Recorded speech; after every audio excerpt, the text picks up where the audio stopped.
Hey now, it's Mike Gilbert, host of the Mike and JD Show, right here on the Voices of Wrestling Podcasting Network. Join JD by God Oliva and myself every Thursday night live on the Voices of Wrestling YouTube channel at 11:30 p.m. Eastern Standard Time, as we stay up all night discussing all the hottest stories in professional wrestling. You can also check us out right here on the Voices of Wrestling Podcasting feed, or you can subscribe to the Mike and JD Show feed. Now, enjoy the show. This podcast is a member of the Voices of Wrestling Podcasting Network. Visit voicesofwrestling.com to hear the rest of our great podcasts, as well as show reviews, columns, opinions, and updates across the world of wrestling.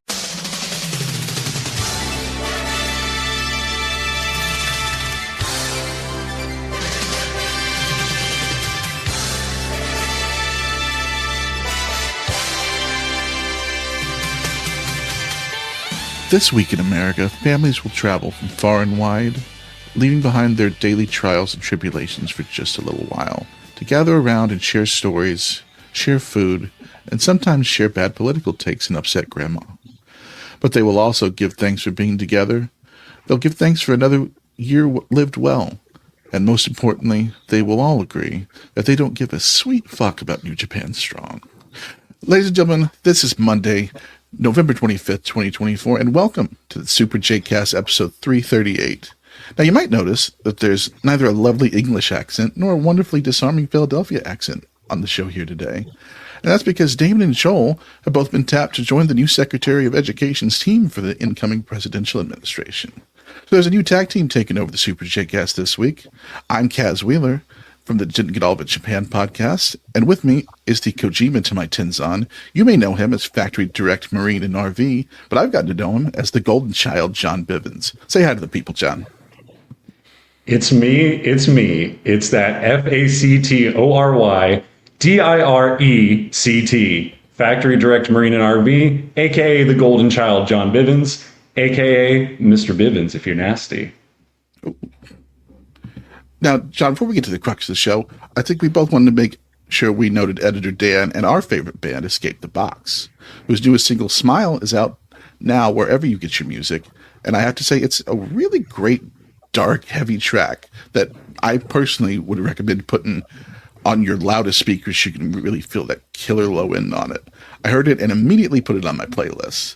So go show Editor Dan your support and check out the entire Escape the Box catalog.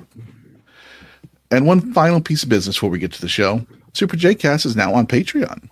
If you want to drop a few shekels the boys' way, head over to Patreon, where you can choose from 3 tiers. The $2 tier, where you can simply show your support for the consistent quality content you get here on this show. There's also the $5 tier, where you get access to the highly touted Discord Deli, where you get some delicious morsels of news-based pastrami, only available in the Discord Deli channel. And remember, what happens in the deli stays in the deli. Also, there's the $10 tier, where any bonus audio that happens to come out from Joel and Damon will go straight to you, no questions asked. So if you have a few bucks to spare, check this out by searching Super J-Cast on Patreon or going to patreon.com/superjcast to sign up and support this here podcast. So John, how have you been this week? Pretty good, man. It's been a fairly slow time in the boat and RV industry, I think. You know, everybody's saving up for Christmas. It's Thanksgiving week and all that. So, you know, pretty much just showing up, clocking in, watching Tag League, and going home, baby. How about you? That's not too bad. Just watching as much wrestling as possible, which has been a lot this last week with the Tag League, with AEW, with all the Wrestle Universe stuff on there. It's been a lot. Been a lot to get through this week. Right. Yeah, it has. I do have a question. I'm sorry. No, I do have a question. What is the big season for RVs? So, full transparency, I took over the marketing department back. My first day was Labor Day. Mm-hmm. So I haven't been there a full year yet. So I'm not fully acquainted with everything. They tell me that it picks up in January. You know, people want to get boats for like the springtime and the summer and things like that. Gotcha. So, but no, it's been pretty slow since I started there. Yeah. Yeah. everybody's already got their campers for, going out for summer and fall and all that. So we're hoping for good things come January. Right. So what are your Thanksgiving plans this week? So this is actually the first time in my adult life that my parents are actually not hosting like a Thanksgiving thing on Thanksgiving. So we're going to do like a little dinner the Saturday afterwards, but my parents are like not particularly good hosts, I guess. Like they don't really line up any activities. Pretty much everyone just shows up like 10 minutes before it's time to eat, and then we eat, and then we all just go home after that. Right. So, pretty low key plans, I suppose. So. I mean, listen, that's not too bad. You get in and get out. Yeah. Not bad. Yeah. How about you? This is going to be actually a bigger year for us. Actually, my cousin just got engaged, so it's going to be kind of a mixed family thing going this year. Congratulations to your cousin. Yeah, absolutely. Yeah, how old is she now? 24, I think. If I think about it, it makes me feel old because what am I now? I'm 35. Yeah, so I remember when all of my cousins were born because I'm the oldest, and every time they hit a milestone, I'm like, I'm not that old. I can't be. Yeah, I can't imagine being engaged at 24 because I am 26 and newly single. Bless her. No, I didn't know shit at 24. Yeah. I barely know shit now, much less at 24. I was going to say, I don't know shit at 26. But yeah, no, they seem happy. The nice kid. I've met him a couple times, so hoping for the best. She's the first one of the cousins to get married, I think. Yeah. Oh, I take that back. My brother got married first. So yeah. But yeah, so it should be a pretty fun Thanksgiving for us. It'll be something new. Hopefully nobody starts getting angry at anyone, and all the families are happy, and we get to the wedding with no problems. Right. If you can make it through Thanksgiving, they'll make it to the wedding. Yeah, that's the hope. We do, before we get to the tag league shows, we're covering nights 2 through 5, I believe, right? Is that where we're at? Or was it 2 through 6? 2 through 5. Before we get to that, we do have a little bit of news we wanted to cover. Let's see here. Gabe Kidd and Kenny Omega is official for Wrestle Dynasty. They went back and forth a little bit on social media and things. You have that officially on.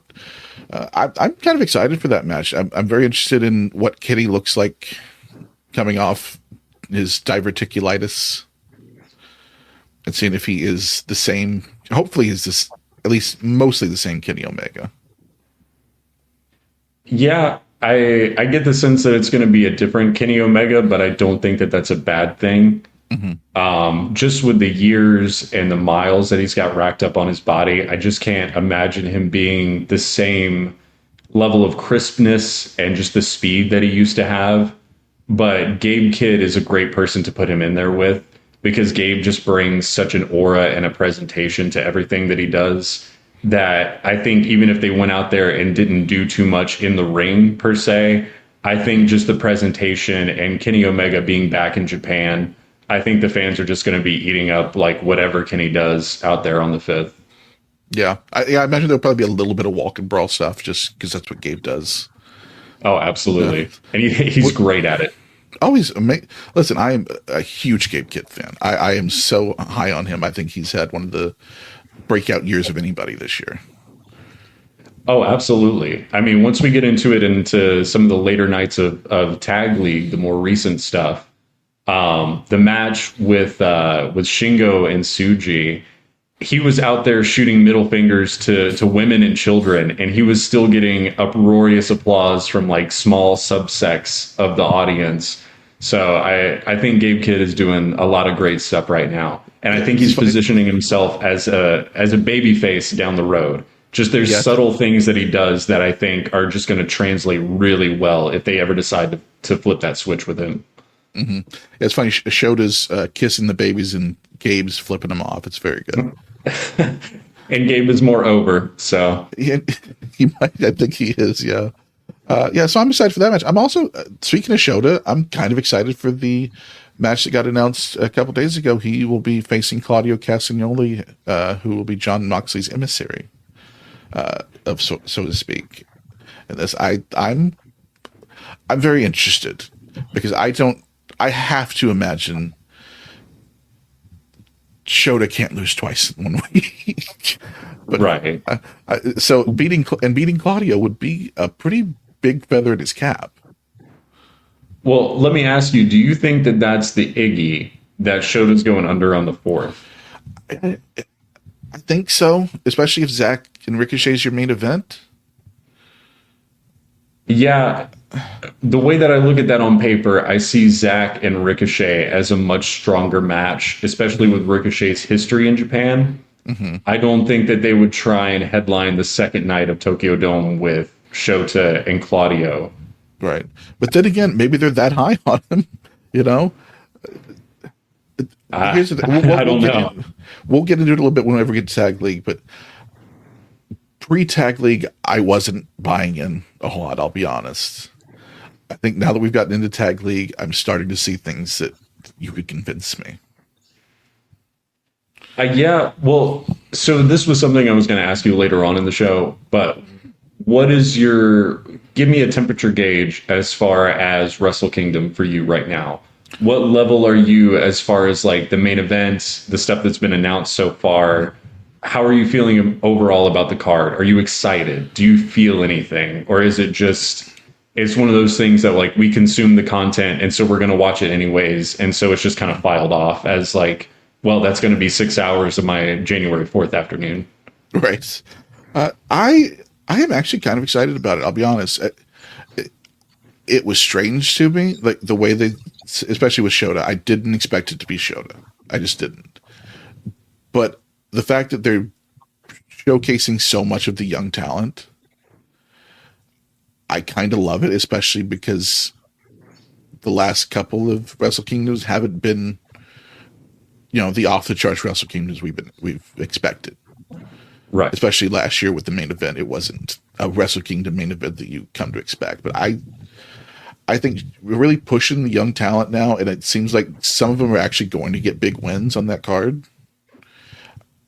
I'm pretty excited with it. I'm excited for the Wrestle Dynasty card. I think it's shaping up to be really good too. Are you one of those people that still can hold excitement for an AEW and New Japan like cross-promoted show? I think this is going to be the last one I do if it doesn't turn out well. But you have to imagine that they're going to cater to the Japanese fans there, though. Right. So I think it might give us a little bit more than we're used to on like a Forbidden Door show. Yeah, I would hope so.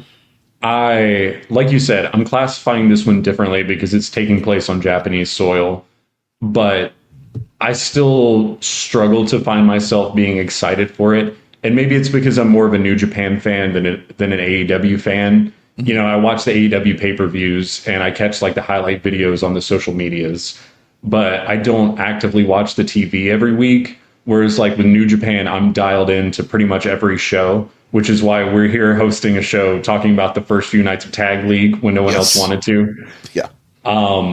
And so I don't know. I just can't bring myself to be excited about AEW touching my New Japan, so to speak. Right. I mean, here's what I'll say. I think if nothing else, the match quality will be good, if not the outcomes. But I do think we're going to get better outcomes this time. Yeah, and this is a New Japan podcast, not an AEW podcast, but I think that's why I can't get excited about it. Because with AEW right now, it's match quality over everything. And there's just nothing for me to sink my teeth into, to invest in. Like, even though storylines move at a glacial pace in New Japan, at least there's some semblance of like connecting threads. Mm-hmm. And even with Tag League, something that's like not a very quote unquote important tour, there's still stuff that you see that's being weaved for the future. And so it rewards you for paying attention to like the finer details. whereas AEW actively punishes you if you pay attention to the week-to-week television and caring about the small things and the music in between the notes. So yeah, I don't know. I'm more excited for the 4th than the 5th, but you're right. Yeah. I think it will be a great night of wrestling, but I don't know. I'm not dying for it, I guess, outside of maybe the Kenny and Gabe match. Right. Yeah, well, I mean, with AEW, they're about to start their Continental Classic, so I'm sure that'll fix all of it. Right, absolutely. They know how to book a round robin tournament. Yeah, Beast Mortos is going to have a bad December. That's a guy I would love to see in a G1 just for the hell of it. God, That'd be fun. that would be fantastic. Yeah. We also, one other thing for Wrestle Dynasty, we had the Women's International Cup announced last week, and we now have half of the entrants announced now. CMLL is being represented by Zeuxis, Reina Isis, Persephone, and Sanily. And ROH is represented by Athena, Red Velvet, Layla Hirsch, and Billy Starks. My big thing with this is I'm just happy that there might be more than one women's match on this card, because I was very afraid that it was going to be just a Mercedes match and that's it. And Stardom having any sort of presence on this card at all is good for me. You got a problem with the Mercedes match? No, I actually like Mercedes a lot. I want more. I actually thought, just talking to AEW, Full Gear was just this weekend, and I thought she had a wonderful match with Chris Statlander. Yeah, I haven't seen it yet. Yeah, I would recommend it because it was actually a very good match. Apparently, the longest women's match in AEW history at just under 20 minutes. So they got a little time, and it was very good. But yeah, if we can get multiple women's matches on one of these cards, I'll be very happy, because I'm a big Stardom fan, and them getting any sort of shine whatsoever is always great for me. Yeah, I can understand that. I mean, I think your longest AEW women's match of all time still being under 20 minutes says more about AEW than it does about anything else. If I remember correctly, it was 1925 is what it came in at. Yeah. Right. So they didn't even push. It wasn't like a hard 20. It was yeah, but I think it's the classic AEW 4-way schmaz BS. But at least it gets them on the card. Yeah, I hope they're smart enough in who they pick to put in there with that, because if they don't get the right people, a 4-way match with a bunch of women that are not over with the Japan audience is going to be a really, really tough match. Yeah. Yeah, because I mean, one thing AEW has done well is they've done really well with Mina Shirakawa. They've gotten her over. I say that she's gotten herself over very well over there. Right. Absolutely. So hopefully that'll be at the very least decent. I have high hopes, but we shall see. The one other bit of news: ESPN today released their 30 best wrestlers under 30 list, and we have 2 AEW wrestlers who have made that. At number 6 was Kinosuke Takeshita, who I'm claiming for New Japan. Right, close enough. Yeah, he put on some of the best matches in New Japan this year, so I think he counts. Yeah. Yeah, if you have a G1 where every single match is good, I think you get a pass. Yeah, I would agree. And then Shota Umino came in at number 10. So that's a top 10, 30 under 30 for Shota. That's a pretty big, especially in ESPN, which is a huge publication. Okay, so who's number 9? Who pushed Umino down? I can give that to you in just 1 second. Where did that list go? I have it right here. I'm dying of anticipation. There were actually, in fact, I'll give you, there were a couple other Japanese names that were non-New Japan people too, which surprised me a little bit. Oh, okay. So let me find that list. Makes for scintillating audio. I love it when other people do that. I love it when people found it. When you can hear like the keyboard clicking in the backgrounds. All right, so number 9 was Daniel Garcia from AEW. Oh, fuck out of here. You kidding me? Here, I'll give you your top 10. Number 1 was Dominic Mysterio. Number 2 was MJF. 3 is Tony Storm. 4 is Rhea Ripley. 5 is Mariah May. 6 Takeshita. Jack Perry at 7. Kyle Fletcher at 8. Daniel Garcia at 9. And Shota Umino at 10. All right. So there's a lot of talent there. There's a lot of talent there. This, I don't know. I haven't looked into this thing a lot, right? Mm-hmm. But when you're reading off those names to me, I get a very PWI 500 vibe there from that, where it's like, all right, like what are we rating here? What are the tangibles that we're measuring to put these people in this order? Because in like 9 out of 10 categories, Rhea Ripley is going to be above Tony Storm. Like you can argue about like in-ring work, but as far as like being a draw, Rhea Ripley does so much more in the promotion she's in than Tony Storm has done for AEW. And that's not a slight at Tony Storm. Right. That makes me go like, what are we like, is in-ring like the best thing here? Like, is that why we're putting Tony above Rhea? Because if we're prioritizing in-ring, then I don't think anybody's putting Dominic over who you said like MJF. Mm-hmm. Is some of the other people on the list? I don't know. I mean, like it's great that Umino was featured. Yeah, if we're putting Dominic at number 1, obviously it's things other than in ring. Not that he's bad in ring. I've seen him be bad in ring. Like when he first started, he was not good, but he has improved greatly. So Shota's at number 10. We do have a few other Japanese talent on this list. Let's see here. Kaito Kiyomiya's at 12. Poor guy. We have Yuma Aoyagi at 23. We have Utami Hayashishita at 25. And then we have Shun Skywalker at 28 and Yuma Anzai at 30.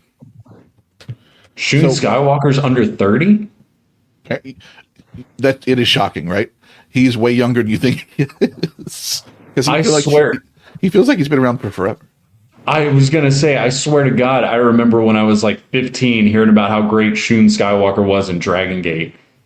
And that was a long time ago. I haven't kept up with Dragon Gate much lately. And I'm like, I know that guy. I've heard of him and seen him. I think I saw, what was it? This past WrestleMania weekend, he was working some of the WrestleMania weekend shows with the Dragon Gate guys. And I was very impressed by him.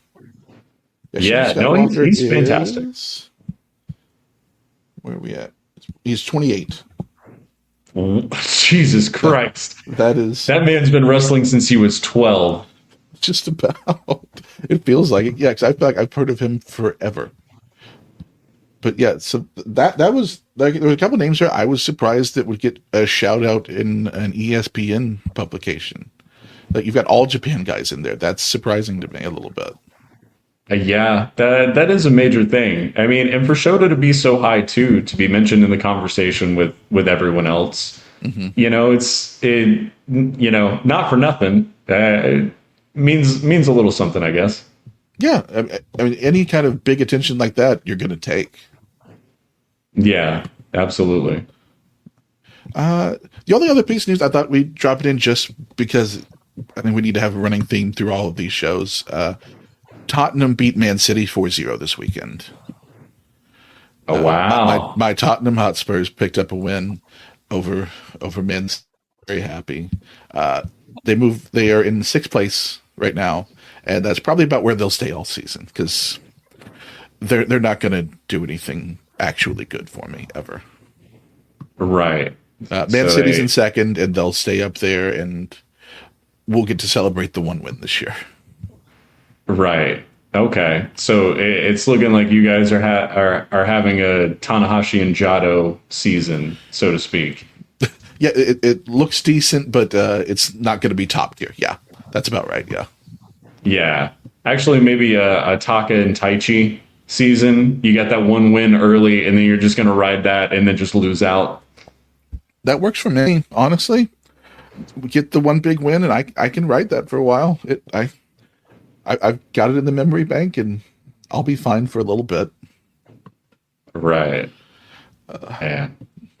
Other than that, I think that's all the news we have for this.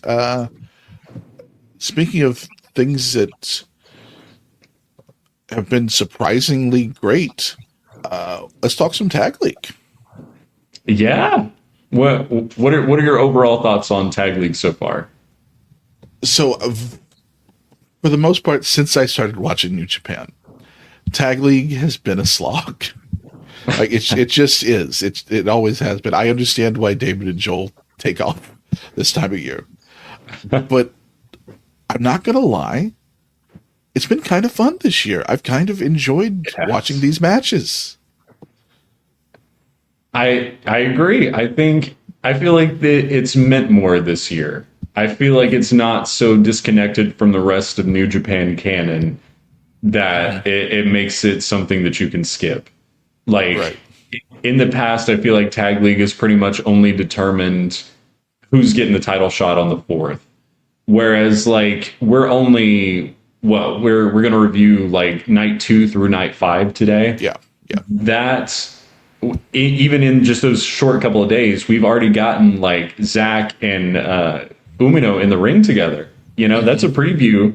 They're not doing the traditional thing of like 80 versions of like a 6-man tag with the champion and challenger on January 4th. Like we're getting like the one Tag League meeting, and then whatever they do once the tournament's over at like the 3 Road 2 shows, and that's it. So this might be one of the few, solid previews that we get. Mm-hmm. Yeah, I think putting the champ in the Tag League, having some of these other big names in it with the open weight thing they've done this year, I think it's kind of revitalized it a little bit. I think you've gotten a little bit, like you said, there's more through lines in these matches than there usually are. And that's made it a lot more interesting to watch. Yeah, definitely. So why don't we start going through these nights and see what we got? All right. Well, I do have my notes here. So how much, remind me again, how much of the undercards have you seen of all these I saw shows? all of night 2's undercard I did watch. The other undercards, just some spots here and there, just because there were, like we were talking about this before the show, there's a lot of wrestling to watch. There is. All right, so we won't go match by match on like the undercards because, like you said, we all have other things to do here. Right. Are there any thoughts that you had on the undercard? Is there anything particular that like stuck out to you that you wanted to talk about? I'll tell you one thing that I will admit that I have not paid as much this crop of Young Lions as I have the past ones. Oh, me neither. So this was the first time I've really sat down and watched a few of them. So the one on night 2, it was Yasuda and Nagai. I like both of these guys a lot, actually. I was pleasantly surprised at how crisp they looked, especially thinking about when I started, the Young Lions were the guys that are coming up now, the Fujidas and Shotas and all that. And I felt like it took them a little longer to really feel comfortable in the ring.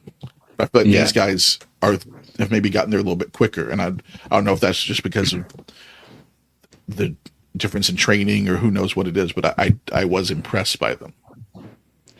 Well, I think one thing too is back what you're talking about with like the Shota and Ren and Suji generation. Mm-hmm. I feel like this year in 2024, there's been a lot less opportunities for the Young Lions where they've been relegated to being the pin eaters in like your opening, first 3 matches on every show. Whereas like when you're talking about like Great-O-Khan and like that kind of era, those guys, they were getting the opportunity to do the classic 10-minute time limit draws, like on your Corkin shows and things like that. So I'll commend them on that. Like Tag League, I think they took the opportunity to book out the Young Lions to get that time and that experience on a tour that maybe not a lot of people are watching. Maybe other people feel the same way, that it's not important. And they're using that to be like, all right, well, if you want to see something cool, we're going to start dropping the little pieces of lore, when Shipmouth Daiki Nagai is main eventing Wrestle Kingdom in 6 years. you're going to see the little string, the little thread going through of the story of, night 2 on Tag League where they went to the time limit draw. So I think that's been exciting to watch, like in real time. Yeah. Yeah, I do think that, because I think on commentary they're talking about, I think it was Nagai was working 10 of the shows in the multi-mans or something like that. I don't remember if it was Nagai or if it was, I don't remember which one it was or out of hand. But that they were talking about, they are working all of these shows together and really getting reps in. So yeah, I do think that they are taking that opportunity to really showcase what they're actually able to do. Yeah, absolutely. Well, if you'd like to get into I'm sorry. No, there's only one other thing I would have mentioned on this undercard. It was the Bullet Club versus Bullet Club 6-man, and we had an interaction with Gato and Chase Owens, and I just I was thinking to myself, I know it wouldn't be actually good, but if you gave me a 10-minute Gato and Chase Owens match where they were just doing old Memphis heel spots, I think I'd kind of love it. Oh, I'd sign me the fuck up, baby. I would. Yeah, I'm with you. I see the vision. There are 2 people in the world that own a Chase Owens t-shirt. It's Chase Owens and me. I have a Chase Owens shirt. No, there's 3. There's 3. I was at bat for Chase Owens years ago. He's something about him. I'm a worker too, and so the shows that I'm on, there's a million Chase Owens in the world, and Chase is probably the best Chase Owens that's ever existed. Right, and he feels like he's put in the work this year.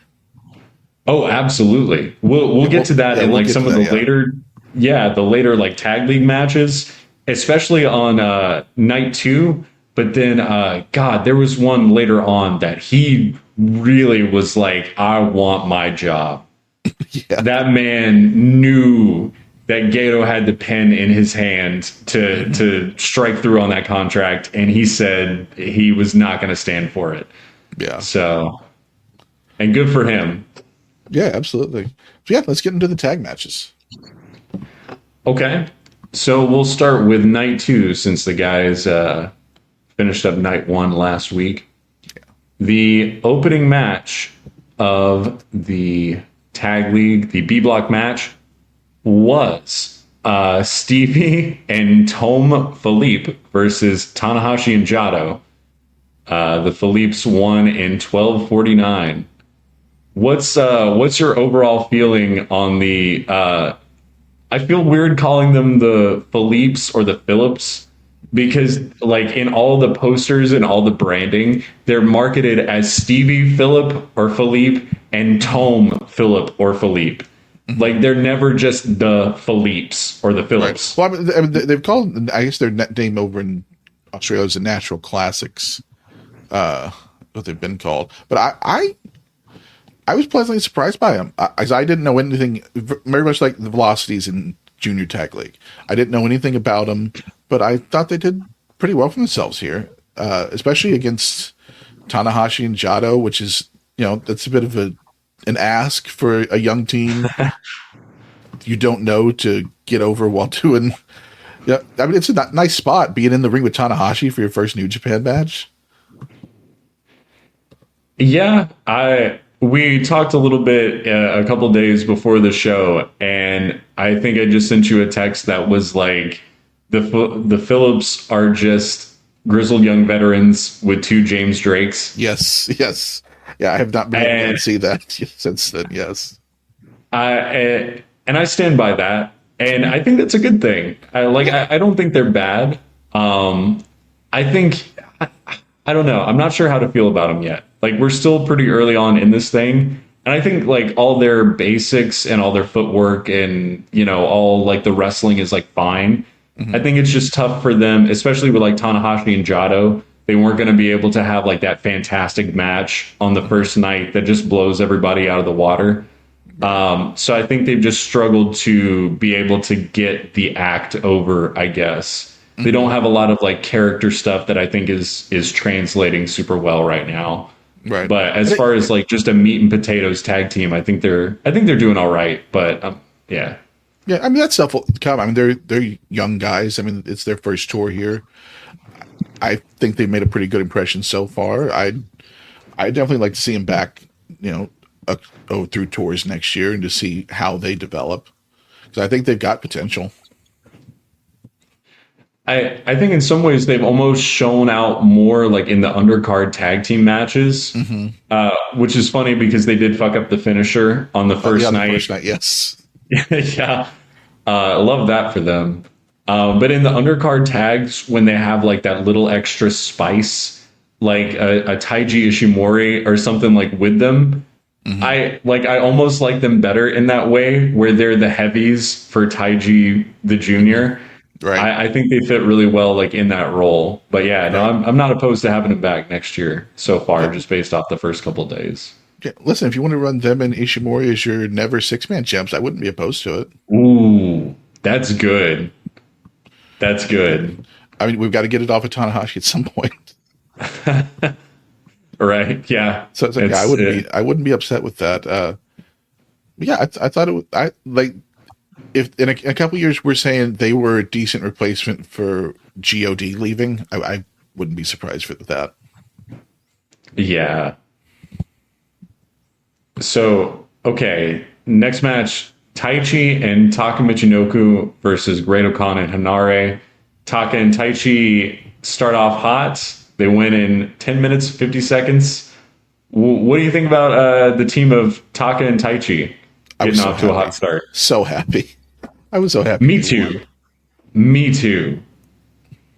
I think the guys, Joel and Damon, they talk about like guys that have had like underrated years and the names like David Finlay and different things like that get thrown out. Yoshihashi, like guys that get kind of pushed to the side. Taka Michinoku, to the surprise of no one, he's fantastic, but I think he's had sort of a sleeper year in some ways. Yeah. He had that match with David Finlay on one of the international shows, and it wasn't long. It wasn't super eventful, but I thought, like, when you take it in context of looking at this man wrestling for 30 years and the way that he's still so watertight on all of his basics, on all the things that he does, like the way that he moves, the Michinoku driver still looks fucking amazing. There's more meat on the bone there with Taka than what he's been booked like in the last 10 years or so, dare I say.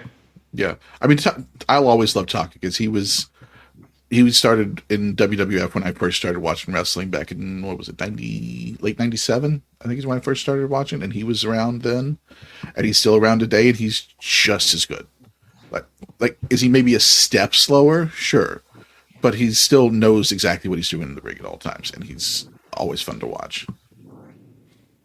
Yeah, when you're working on like smaller independent shows, like I think you can appreciate more the guys that lose a step as far as like their fastball, I guess, but they keep their mind, because that's, like you said, that's the thing about Taka. He's not maybe as quick or, as steady, but his mind is still completely there. He's in place for everything. Nothing ever looks weird. Like, his timing is just always perfect. And I've been around wrestlers that like their bodies held up really well despite the fact that they've aged, but their mind is still back set when they first started training. And it's like Taka has just evolved and kept going. Like, and he's I love Taka and where we're at with Taka Michinoku in 2024. Yeah, I agree. Yeah, the one thing that did make me sad about this match was the introduction when it said just 4 guys. It sounded sad. I love that Taka's. Go ahead. Go ahead. I was just saying I was enjoying just 5 guys, and going back to just 4 guys, it just sounded, just the voiceover itself sounded sad to me. Yeah, I feel good for Taka though, because you remember like they started out as just 4 guys, and then Sonata joins like not long after that. So they had all those t-shirts, and like Taka had those tights made that said just 4 guys on it.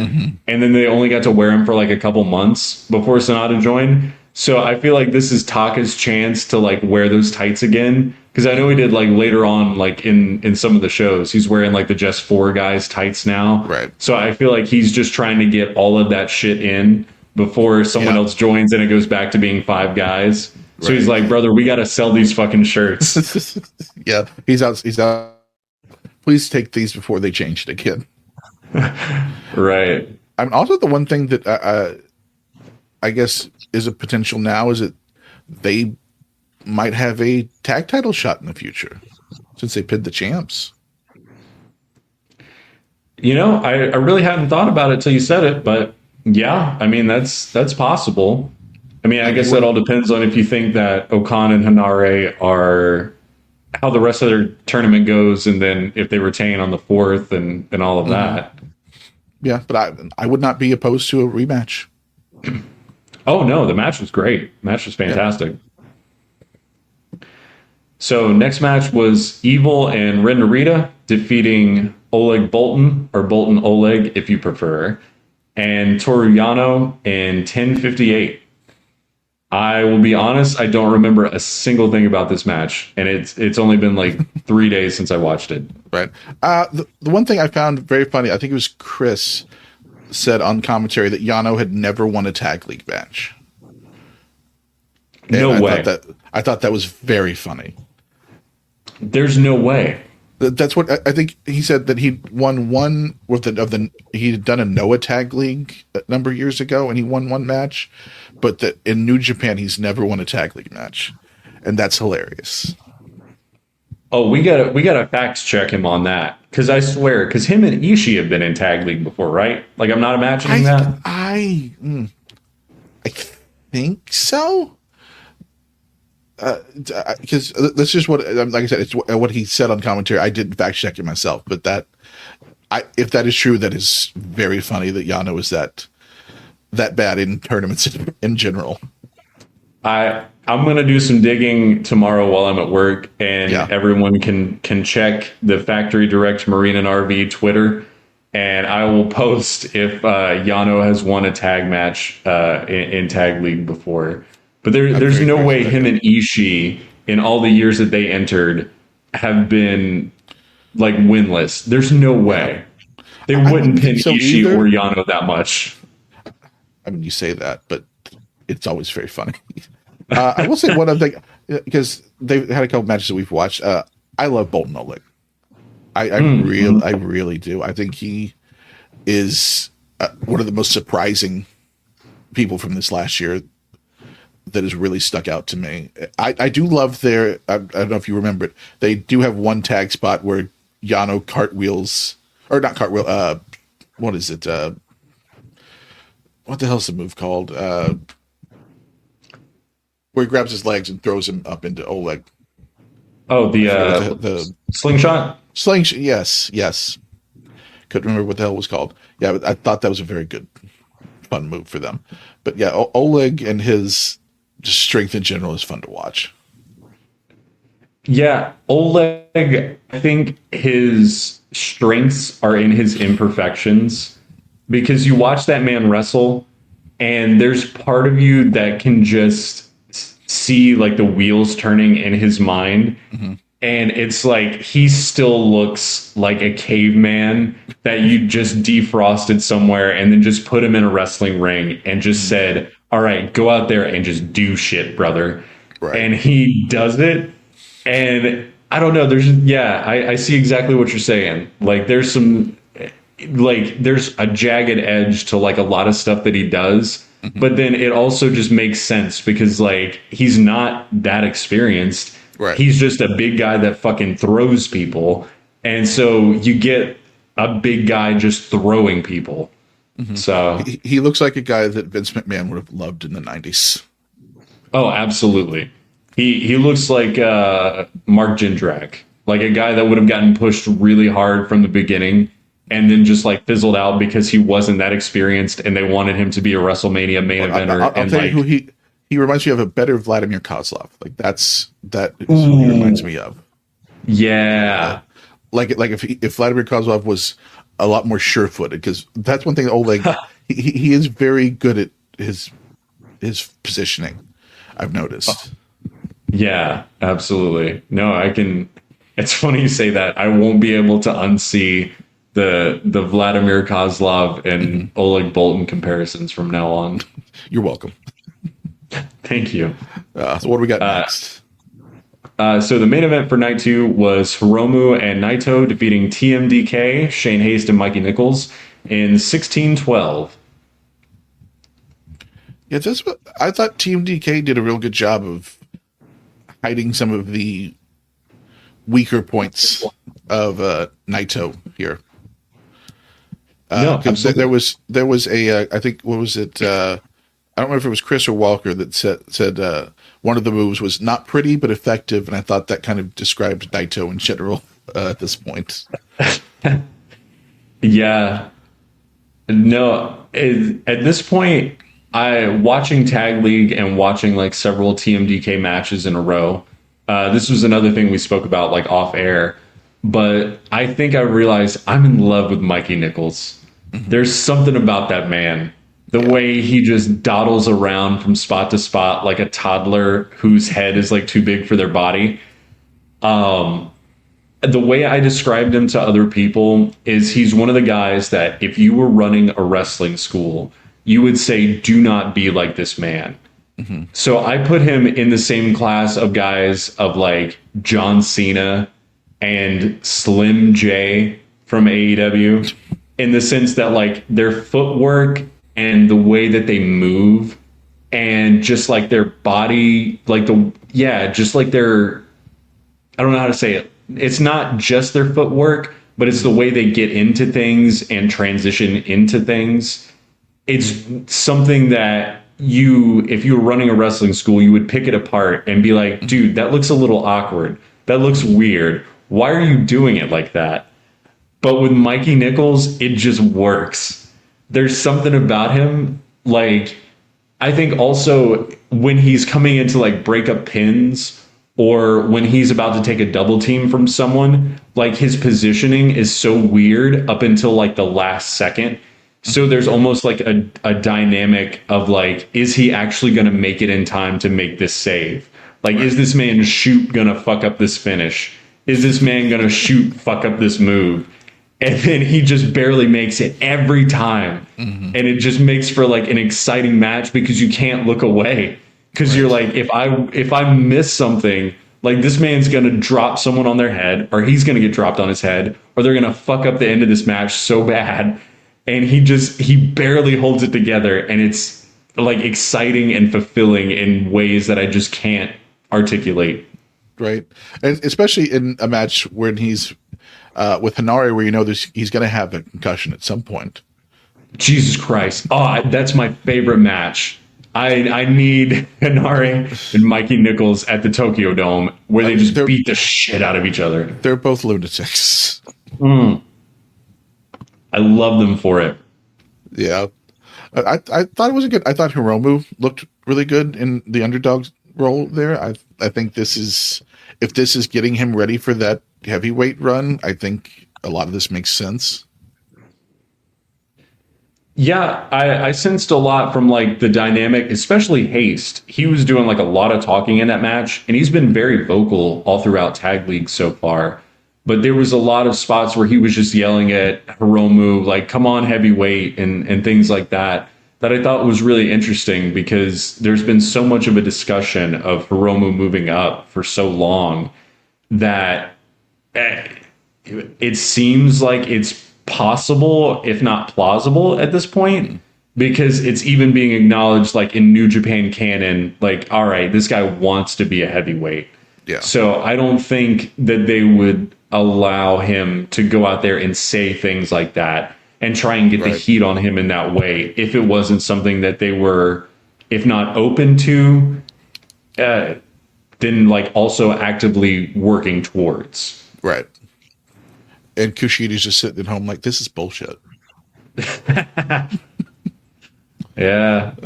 I don't know. Yeah. I'm on board with the Hiromu heavyweight push. Yeah, I think it. I mean, there's just like it's been said many times. There's not a lot for him left to do in the juniors. I mean, unless you're going to do the tag title stuff, it seems like kind of a waste for him at this point.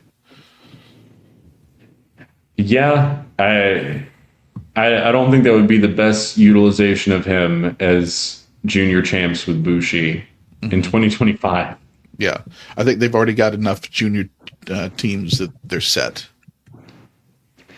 Yeah, well, I think also if you look forward to the Wrestle Kingdom card and you look at there not being any clear path for him or Naito at the moment, it's like we're too late in the game. You know, they're not going to do an angle on one of the Road 2 shows on like December 22nd to set up him versus, you know, I don't know, Murashima or something. You know, they're clearly planning something bigger. And so it seems, I don't know. I read that we're getting Naito and Hiromu. I wasn't 100% on it until we've gotten later in the shows, but I do think that's where we're headed. And I'll be interested in what I'm, because we've been interested for years. What does that match look like? It's not going to be the match I think we thought it would be, 2 or 3 years ago, but I think it'll still be interesting. Yeah. I'll preface by saying the prediction for Naito and Hiromu is also coming from a man who was like 522nd in the G1 Pick'ems this year. So, take what I say with a grain of salt, but I think I want to say 81 or something like that. I actually did shockingly well this year. Jesus Christ. I was top 100. I had Zach winning. But it's the best I've ever done by far.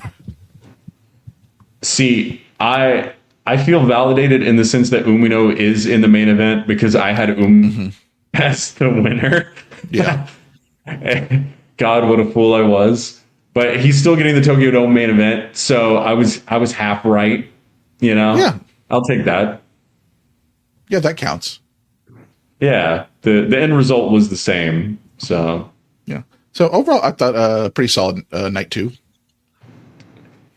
Yeah, it's funny you say that because I looked on Cage Match and Cage Match said it was dog shit. It's rated like 3 out of 10 or like 4 out of 10 or something. Oh, I don't know where the hate came from. I thought it was fine. I agree, but yeah, I'm going to be very curious at the Cage Match ratings for these because I don't think we've had a bad card yet. Oh man, well you better make yourself a Cage Match account and get on there and start arguing because it was like a 4 out of 10, a 5 out of 10, and then like a 4.7 out of 10. Jeez, so that's just people who are going to hate Tag League regardless. Yeah, apparently so, but I don't know. Yeah. What we got for night 3? What do we have for night 3? My notes say, if I can find where the block matches are. Let's see. It throws me off on night 3 because we had that weird Bushi and Naito versus Oleg and Yano match, which is just kind of funny because it's basically a tag league match, but like one of the partners is swapped out. Right. So we had Callum Newman and Jeff Cobb defeating Alex Zane and Taguchi. Kaz, how disappointed were you when you found out the Mystery X was Taguchi? I can't say I was that disappointed because it's not like I thought they were going to bring out some crazy big name or anything. Like, it was Lance Archer last year and that was fun, but it was not like Archer's this huge name. So I wasn't expecting them to bring in Marufuji or something like that. See, I was disappointed because I had my heart set on the Fiend / the Demon / the Oswong Blake Christian from GCW. That's where my heart was. Oh, because that would have been a good darn tag team. That would have been exciting. Okay, and so then you're a Blake Christian guy. I like Blake Christian. I thought he did really good in Super Juniors this year. I thought that man took a lot of hate that he didn't deserve. He did. I haven't been as high on him with his recent stuff, to be honest, but I do think he has potential. Yeah, no, I think he's fantastic. A friend of mine, we're going to a GCW show in a couple weeks, and I really hope Blake Christian's on it. I like Blake Christian a lot. I've seen the edit on Twitter of him and the Jack Harlow song, and yeah. So I don't know. I'm in the Blake Christian camp. I also felt like the St. Louis GCW crowd was not on par with what they should have been. I thought they were far too judgmental for night one of the Fiend Blake Christian. I mean, listen, with GCW crowds, you're never guaranteed people who get it. Oh, no, absolutely. And I can say that because I'm going to a GCW show and I do not get it. Because the main event for the GCW Atlanta show right now is Tank versus Mance Warner for the GCW title. And I've been on the same shows as Tank before. So I told my friend, we are going to that show. We're getting absolutely plastered. And we are going to start every fucking chant for Tank that we can possibly start. We are going to start a if Sabu doesn't win, we riot level event for Tank in Atlanta. Right. Yeah, I went to GCW ran a show here in Houston a couple years back, and it was definitely one of the more interesting crowds I've ever been in. Houston is a weird city where the crowd is either great or terrible, and there's no in between. But this is a good crowd, and I ended up being, I don't know, about 5 feet away from. I don't remember who it was. Somebody was throwing ninja stars into the wall. So, just your regular GCW show. Right. Yeah. Typical affair. Yeah. But no, I've been happy with, say what you will about him being a surprise entrant. I like Taguchi. I think he's another guy who's an older wrestler, but he's still smart. And I think I actually think he and Alex Zane work pretty well together, to tell you the truth. Oh, the matching gear goes hard as fuck. Oh, Taguchi looks good in that jacket. Yeah, the gear rules. Yeah, Taguchi looks good in that jacket, and the way he's done his hair, that he's doing good for himself. There was an initial disappointment, because it wasn't Blake Christian, but once I got over that, I think they're doing fine. But then at the same time, my friend also, I was texting them about hey, I'm hosting the Super J-Cast tonight. And he was like, make sure that you mention that in kayfabe, Alex Zane does not care about winning this tournament, because he has said that multiple times on commentary. Yes. I like Alex Zane, though. I think he's been really good in these matches. I think he feels like he really wants to be in Japan. Yeah.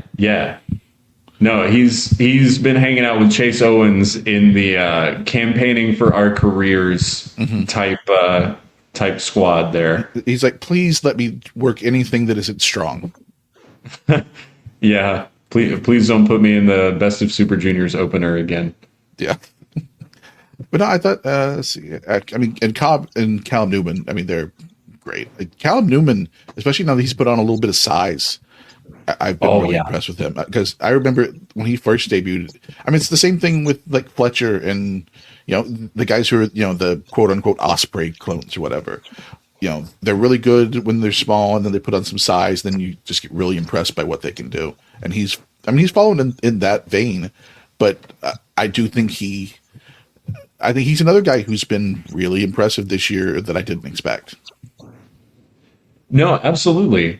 And I think that's, since the G1, there was a bit of a fall off there.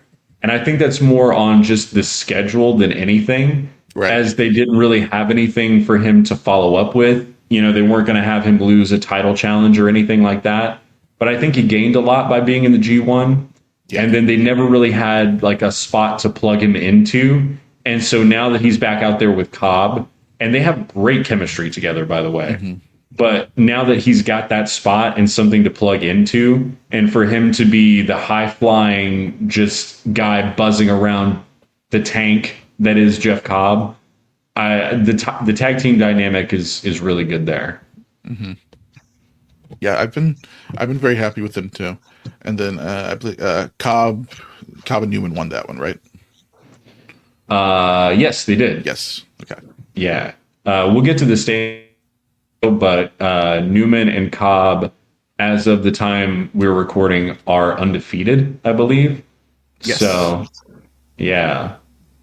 So next match is Gabe Kidd and Sonata, the Bullet Club duo, defeating the other Bullet Club duo of Chase Owens and Kenta. Yes. Let me pull that up here. Yeah, this is... I enjoyed this, especially because I do like this version of Bullet Club. I like the War Dogs version of Bullet Club, where they are more into the infighting and that whole iron sharpens iron thing, like David Finlay talks about, and all that kind of thing. I think it's a really fun dynamic versus the older Bullet Clubs where everyone was, just all friends and we're just going to have a fun match and it doesn't really matter and all that kind of stuff. Right. So what's your feelings on the Sonata heel turn? I believe we got a question in the Discord about this as well, as far as our overall opinions on Sonata joining the Bullet Club. Yes, we did. Yeah, I was at up.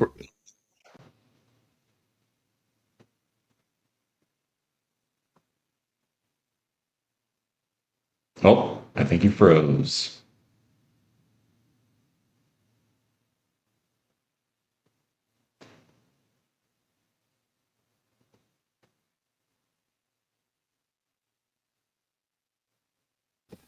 I'm enjoying Sonata in Bullet Club already. I think he's. I mean, we're early in it.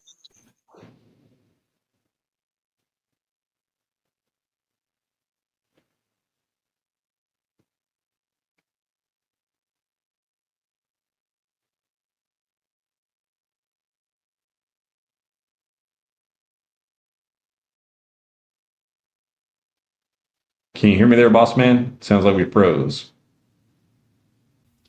Cool. Yep. So I'm pretty happy with Sonata for the most part. What about you? I thought the turn was fantastic. And if I have to give an overall statement right now on Sonata in Bullet Club, I'm not sure. But Sonata as being the tag team partner of Gabe Kidd, if you're putting Sonata side by side with Jake Lee right now, because presumably the Mad Bastards were going to be, if not the favorite in Tag League this year, if you're giving me Sonata or Jake Lee, I'm taking Sonata. I think his presentation, first of all, I think he's slimmed down. Yes. He looks extremely lean right now. I love blonde hair Sonata. I think he looks fantastic. And the contrast that he gives to Gabe Kidd, I think it's the same dynamic that they would be going for if Jake Lee was still around. But I think Sonata brings a lot more in ring than what Jake Lee would be able to contribute to Gabe Kidd. I think the dynamic works. I think Sonata looks great. I think it's awesome when Gabe Kidd is just running around and screaming at women and children and throwing things and swearing and getting in the cameraman's face and giving middle fingers. And then you have Sonata in the background walking as slow as humanly possible with sunglasses on. I find such fulfillment in that. And I think like cool heel Kevin Nash Sonata was the Sonata that we were always meant to have for him as a heel. And he's finally fulfilling that potential. So the tag team of them together, I think, has been great so far.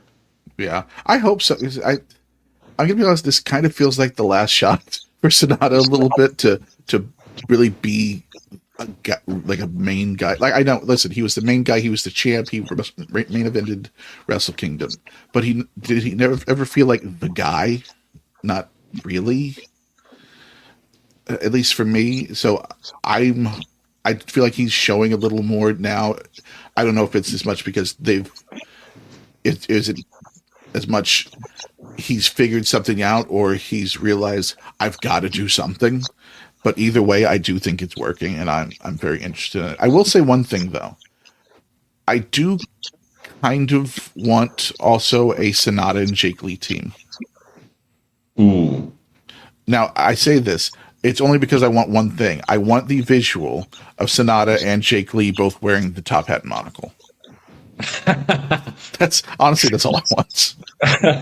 Just give me the pictures of it. You don't even have to have a match. Just do that for me. Yeah, just do the photo op. Yeah. But I actually thought this match in general was, nothing that you don't expect from what a Bullet Club versus Bullet Club match is going to be. Yeah, no, I agree. No, I'm with you on this being Sonata's last shot in a lot of ways.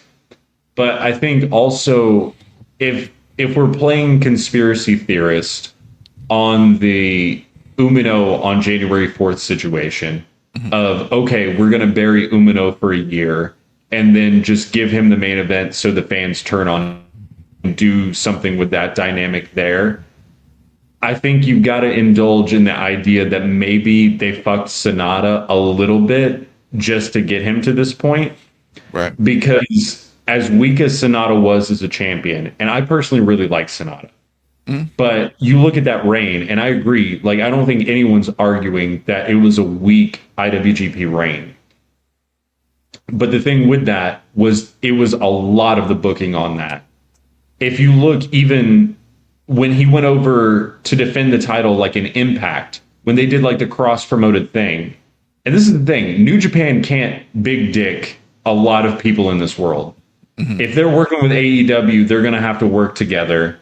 If they work with anybody else, there's going to have to be some semblance of working together. They could go into Impact and beat the fuck out of whoever they wanted to. And Impact said, okay, we'll give you Jake something. Sonata can pin Jake something on our pay-per-view. And New Japan said, yes, we'll take that. So that tells me New Japan wasn't super serious about trying to push Sonata as a world beater before they fed him to Naito.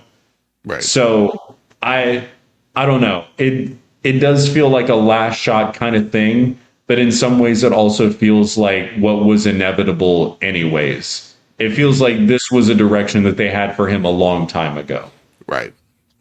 And I think Joel and Damon mentioned something last week that there had been a heel turn in the works for a while, but they didn't really know the details yet. But I do think, there's a good chance that this works. And I'll be very curious to see especially where he ends up at the Dome. Yeah, that is an interesting thing because you think they would want to give him something, but on paper right now, there's not an immediate place to like plug him into. Yeah. I mean, listen, somebody's got to win the Rambo. Yeah, that might be my boy Tomoaki Honma. Listen, I'm going to be honest. At this point, I wouldn't be angry at that. I think that leads us pretty good into the next match. Yeah, so Umino and Honma versus Oiwa and Zack. In 22:53, Umino getting the pin over Zack. So I feel like they had to do that to give you just a little bit of doubt that Zack was going to retain on the 4th. Yeah. But at the same time, the route that they took to get there, it was one of those things where, like, you know what the match conclusion is going to be before you get there. But they did everything in their power to make you doubt that what you knew is true was going to actually happen. And I thought it was fantastic. I think this is my match of Tag League so far. I think I agree with you. And the fact that Tomoaki Honma is in the best match we've seen so far is kind of amazing. I would not have guessed that before we started this. But, like, Oi was great. Zack's great. Shota's great. I didn't expect Honma to look as good as he does. Hey, do you think this is the last great match of Honma's career? I mean, honestly, if you told me there was a couple more in this tag league, it wouldn't shock me. Because, I mean, he's looked pretty good. I think he's looked... I mean, listen, I say that he looks a little ridiculous every time he moves.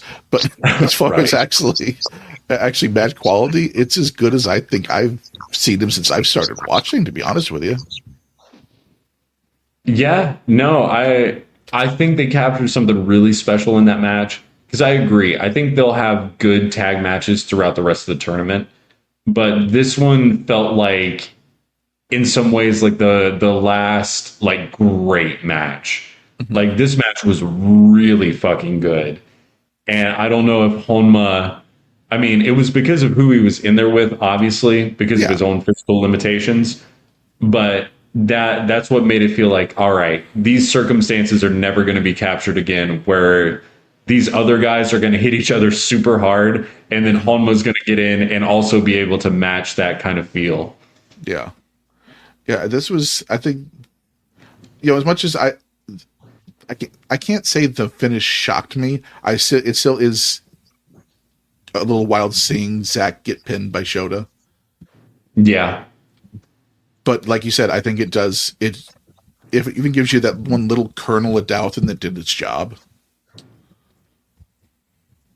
Yeah, I don't know if we'll ever know how much it translates to the Japanese audience, and if that's a big thing for Umino that people are going to point back to, years from now as like, oh, I bought him at this moment. Yeah. Because he is over with them. He really is. Yeah, and in that match, they worked together fantastically. Like, Zach, I mean, a million people have said it. Zach is always fantastic, but he always finds something new to bring to the table. And the Umino stuff, like just the trading of the tackles and how stiff everything was. Hey, if nothing else, that January 4th match is going to be a really good wrestling match. Yeah. Who is going to get over and who's going to go over is still up in the air. But the match itself, I have a lot more faith in that match after watching this match. Yeah, I do too. Especially because, like I said, before this tournament, I wasn't super sold on it. I really wasn't. Because, Shota had, I think it's safe to say, pretty disappointing G1, where he just didn't look at all ready. But I think this tag league is kind of maybe telling me that it was just the wrong situation in the wrong time. And now maybe he's kind of at probably the best point he could get it is kind of getting it.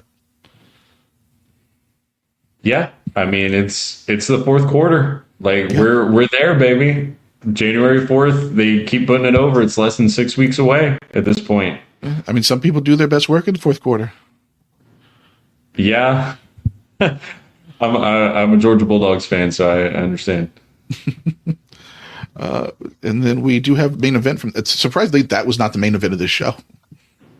Yeah, I thought that was weird. I thought that was weird that wasn't main, because that is the more important match than the one that we're getting to now.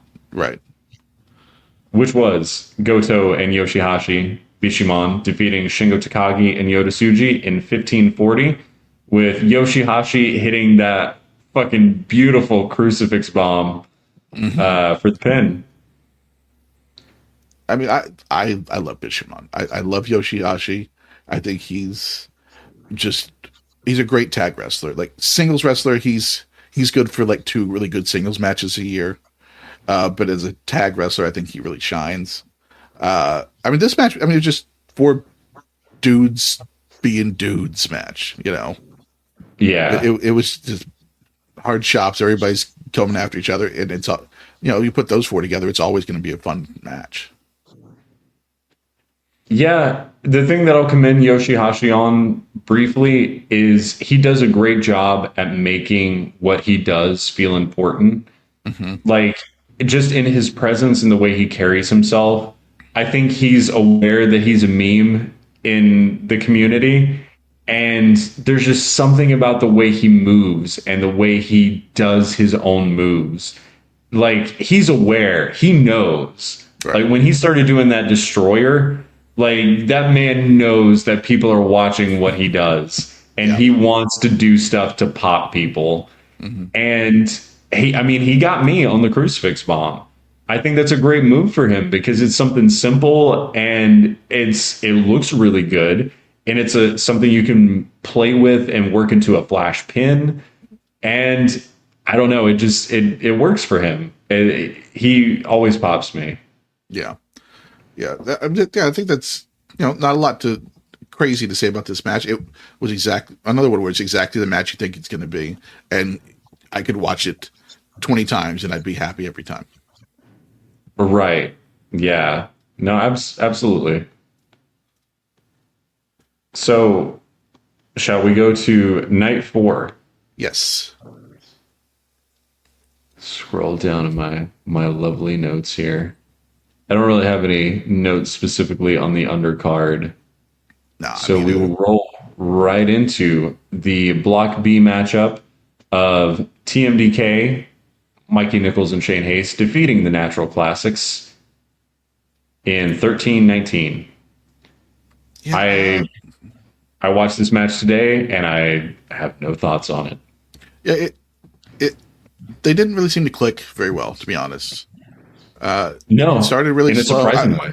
Yeah, because you'd think that, they're all very similarly built, so you'd think, it'll at least be decent. I think this was probably my least favorite match of the card so far, in that I felt like it was a little too long, especially because they just didn't seem to mesh well together.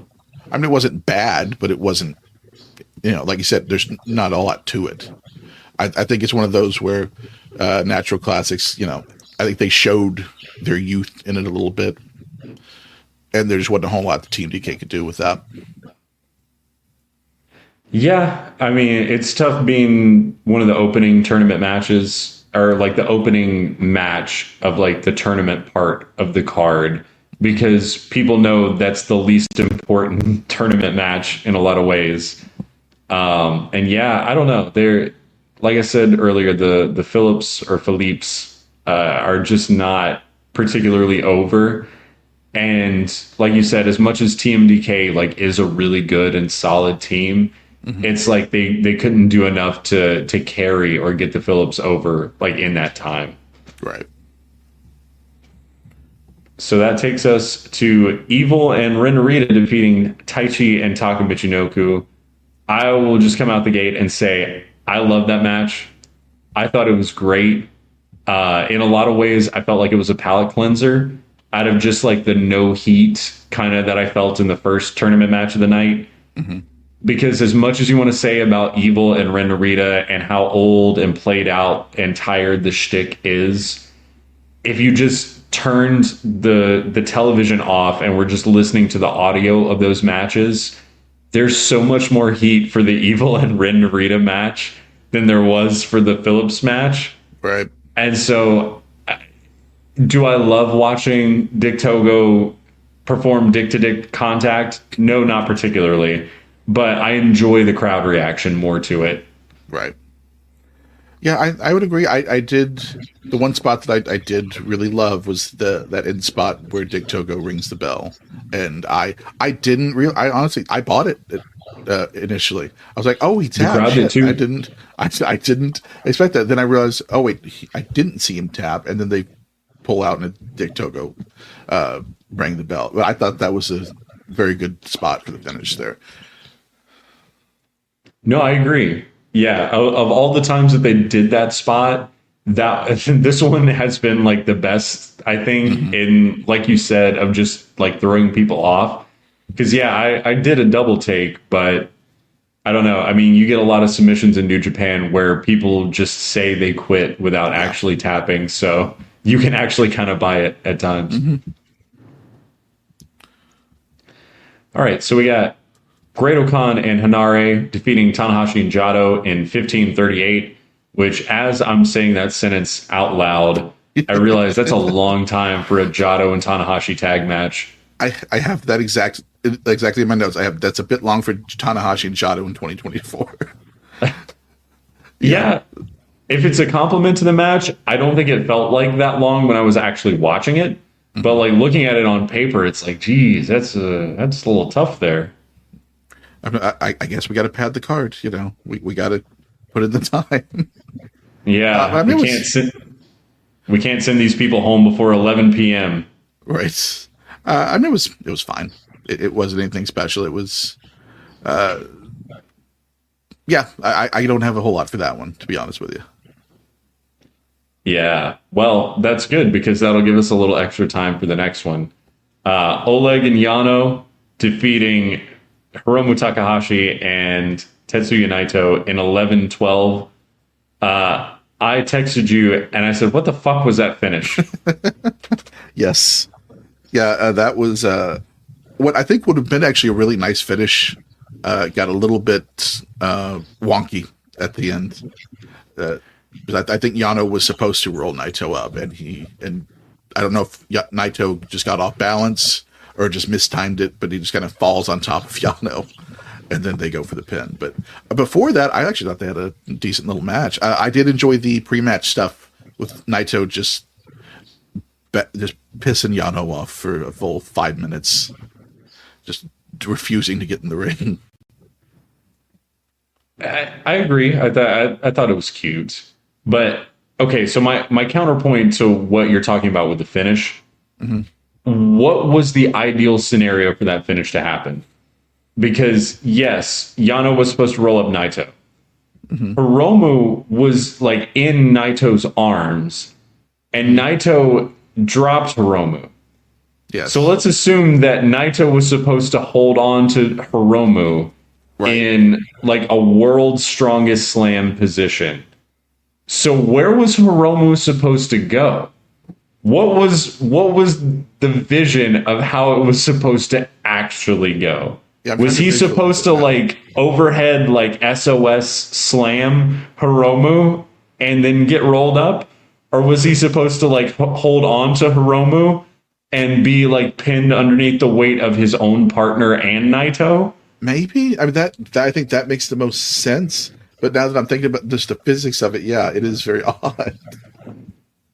Yeah, that's where they lost me because like it looked bad, but watching it back, I was like, what's the best case scenario for the way it could have gone? And I can't find anything. Yeah. The physics, because I'm just trying to picture it in my head with him going over, and yeah, those are the only two options I can think of, and they are both still kind of interesting as a decision. Yeah, and then Chris was like, "Oh, was that 3? Was it? Oh, he got him!" And like, it was already like a botched looking finish, and so for Chris to like not hard sell the 3 count was like, wait, they really fucked up on that. Yeah, like if the announcer is like not even trying to be like, yeah, that was it, that was the pin, guys. Like we can all go home happy. That was satisfying, right? We all enjoyed that finish. And he was even, yeah, I don't know. I wasn't sold on this at all. And especially like it was shorter than like the last. It was. I'm going back and checking the notes here.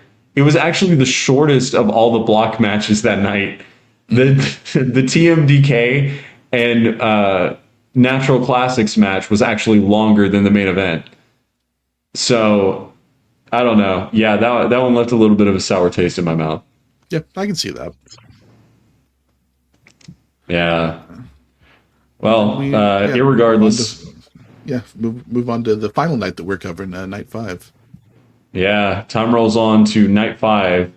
The LIJ team of Yota Tsuji and Shingo Takagi defeated Gabe Kidd and Sanada. I thought that was awesome. This, like I said, I think the Shota and Hanma and Zack and Oiwa match is probably the best match, but this was not far off. I really enjoyed this one a lot. I do think Tsuji, I really like that Tsuji and Kidd matchup. I think that's one that I think we'll see a number of times in the next couple of years. No, definitely. Also, I'm realizing I copy and pasted from Cage Match on the other ones, and then this one I went from the Wrestling Observer website, and they did the main event first. So yeah, we just jumped straight into the main event there. That's fine. It's all good. It doesn't matter. Let's see.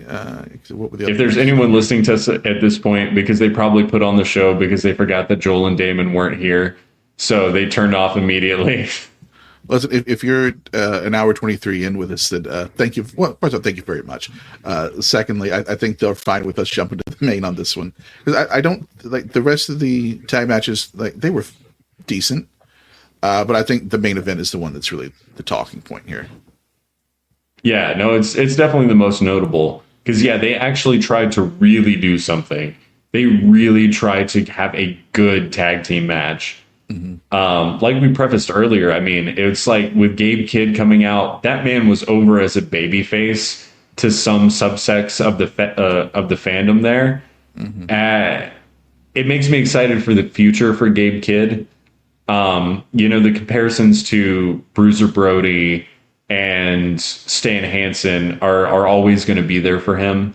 Right. But I think as close as you can get in 2024 and into 2025, that feeling of fans feeling a little bit uncomfortable, I guess, or a little bit, what is this guy going to do? That's the closest that you're going to get to that, of people being a little bit outside of themselves, of like, oh, this is a madman. Yeah, his presence, I think, is just fantastic. And I think it's going to work really well for him as a babyface, just in like the subtle gestures that he does throughout the match. I think if they ever decide to pull that switch on him, I think he's going to be a fantastic babyface for New Japan. Yeah, I agree. I think it's, some of the, had they ever pulled that trigger on Jay White, I think he would have been a great babyface. I think Gabe Kidd too has that going for him, where I think he's so good that eventually you're just going to have to do it. Yeah, no, absolutely. One thing I did love in this match, a spot that when Sonata put on the Paradise Lock, and it's no longer a spot where people cheer. I thought that was very interesting. Sonata was just sitting on him, throwing up a middle finger and being a dick. I was like, that's the type of character work that I'm looking for. That's the change that I'm looking for in Sonata. Yeah, I did love that too, because just the subtlety of it, because he's always done like the single finger point to the ear, and it's all he did was change the finger that he's using to point to his own ear, and that's the flip of the dynamic. So it almost feels like one of those heels from like the 80s, where it's like whenever they switch, it's just the same character, it's just the smallest little details change. Right. It's not the character or anything about it. It's just a small thing. I think that translates great. Yeah, I did also, another spot that Sonata did that I loved was near the end when he countered that Gene Blast with the drop kick. It was that looks so good. Perfect. It looked so good. It looks fantastic. Those are the spots that just make matches, and I thought like all four of them just put on their working shoes on this one. This was, like I said, I think it's up there for match of the tournament so far easily. Oh, absolutely, absolutely. So, would you like to briefly run down the other three matches on the card? We had what do we have? Jeff Cobb and Cal Newman and Kenta and Chase Owens. I have no thoughts on this. The only thing I had on this was that still the Chase got his working boots on. He's in it this year. Yeah. Oh, this was a match he did the fucking handspring. Yeah. Good for Chase. Get a handspring, not wearing the t-shirt in this match. He's going for it. Yeah. See, I actually tried my first handspring a couple weeks ago, and I still have a bruise like the size of a fucking apple on the back of my calf. That's like bluish green from hitting the top rope. So yeah, props to Chase Owens. He did it better than I did. Yeah, no kidding. Let's see, what are the other two? We have two more matches, right? Yes. Zayn and Taguchi against Zack and Oiwa. What'd you think on that one? I think the Taguchi and Zack spots were a lot of fun in this. There was one exchange that they had around the ankle locks that I thought Zack put over Taguchi better than he's been put over in years. Probably since like the last Best of the Super Juniors finals that Taguchi was in, like against Ospreay. I thought that was fantastic. yeah, just seeing Zach sell for Taguchi, I think was a lot of fun. Yeah, I mean, Zach can basically get anybody over. I Oh, imagine yeah, absolutely. Zach could get me over, and I've never trained for a day in my life. Zach could get me over, and I'm worse because I suck. See, the other match we had was Bishamon against Shota and Honma. Absolutely zero thoughts on this. It was probably good because I don't remember it being bad. Right. But I don't know. It's rank and file tag league stuff. You know, right. Good, but not good enough to remember a distinct quality of goodness in it. Right. So like I said earlier, I don't think we've had a actively bad match so far. I think they've all been at least an okay, watchable match, just up and down the card as far as I've seen so far. Yeah, no, I would agree with that, definitely. I think we've had maybe Bishamon versus Kenta and Owens was like, or Team DK versus the Natural Classics. Mm-hmm. That would be the closest I would say to a bad match, but it wasn't bad. It was just, there's a lot of other good tag team matches out there, and that was just in the lower third. Right. Well, I think that covers Night 5 of Tag League. Do you have any overall thoughts as we're coming to an end on this? Well, if you'd like, this is dated information because by the time the show is uploaded, we'll be like 3 shows past where we're at right now. But would you like for me to read out the standings? Yes, we should do that. So in A block at this moment, we have Jeff Cobb and Callum Newman undefeated with 6 points. They are 3-0. Bishamon, Umino and Honma, Zach and Oiwa, and Shingo and Tsuji are all tied with 4 points. Then we have Gabe Kidd and Sonata, who are 1 and 2. And then Kenta and Chase Owens at 0, and Alex Zane and Taguchi at 0. In the B block, we have Evil and Ren Narita undefeated at 4 points. We have Naito and Hiromu, Taichi and Taka, Shane Haste and Mikey Nichols, the Natural Classics, Yano and Oleg, Great Khan and Hanare all 1 and 1, 2 points apiece. And then Tanahashi and Jado, the outliers, with no points, which I think is probably how they're going to stay. Mm-hmm.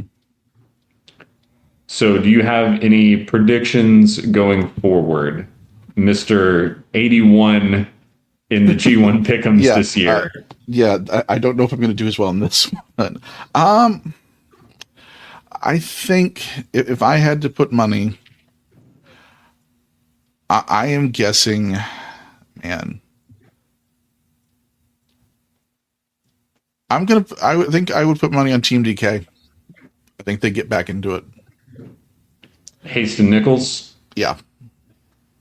Okay. I think they get back onto that Wrestle Kingdom card somehow.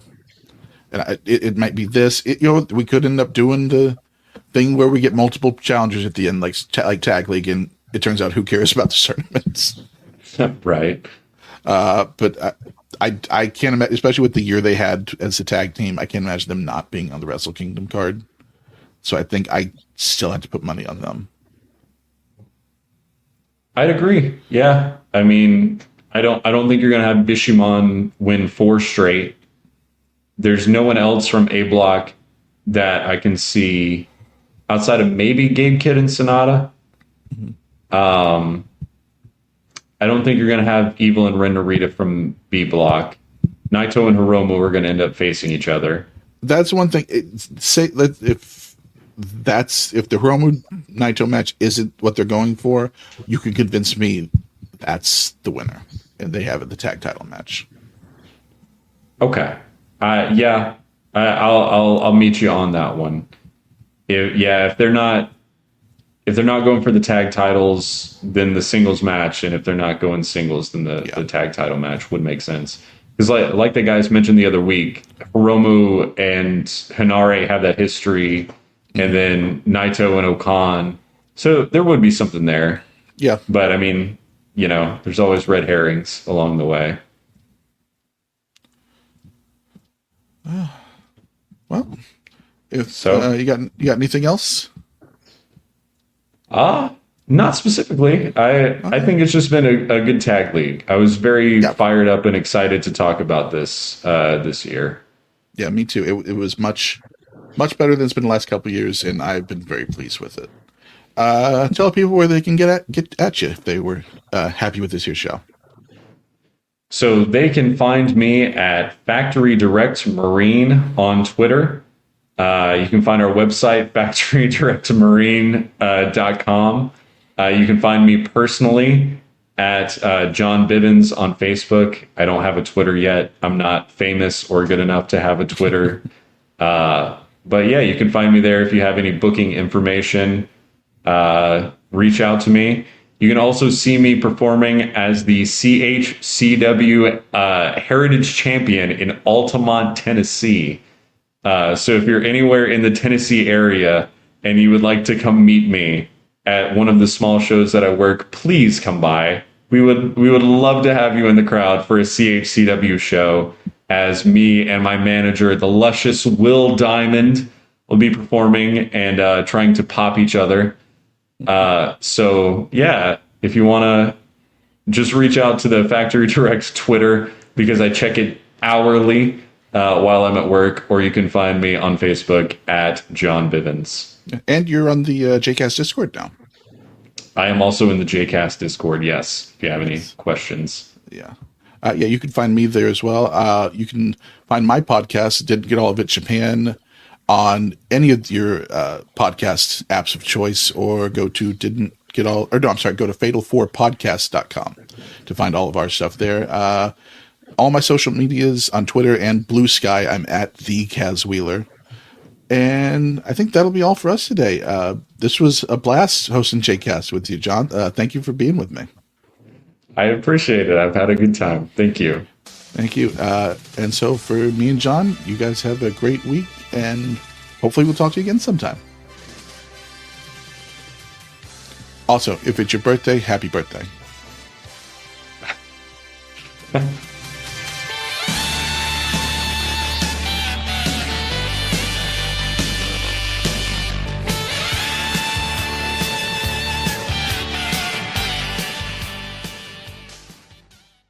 Hello, do you like New Japan Pro Wrestling? Are you a Shin Nihon freak? If so, check out the Super J-Cast with Joel and Damon on the Voices of Wrestling Podcast Network. And even if you fucking hate New Japan Pro Wrestling, listen to the Super J-Cast anyway. Not just for our great show reviews, analysis, and pastrami sandwiches, but there's also usually some dick jokes somewhere in the obligatory opening 30 minutes of absolute nonsense we chat about every single week. That's the Super J-Cast for all the best talk about New Japan Pro Wrestling, crisps, and pornography.